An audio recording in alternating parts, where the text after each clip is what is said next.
morning, panibagong araw, panibagong buhay dito sa dagat. At ito na nga, marami pa rin nanguhuli ng ipon. Let's go!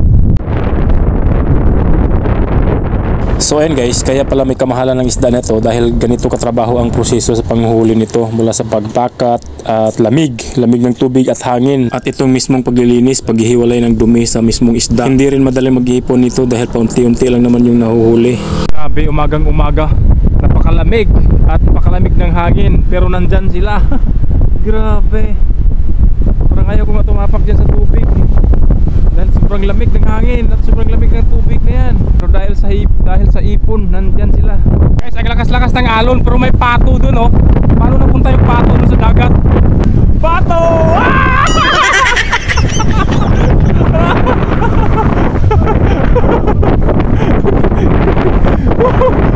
At ayun na nga, medyo nakaipon-ipon na sila ng marami-rami dito, at nandyan na si buyer para ipakilo. At siya na bahala maglalakaw dyan sa mga bahay-bahay gamit ang kanyang kulong-kulong. Alright! Ang saya talaga mangisda pag maraming nakukuha. At bago naman lahat yan, titikman muna natin yung fresh na ipon. Alright, ayan na. Grabe, marami to. At ayan, tikman lang natin, konti. Sus!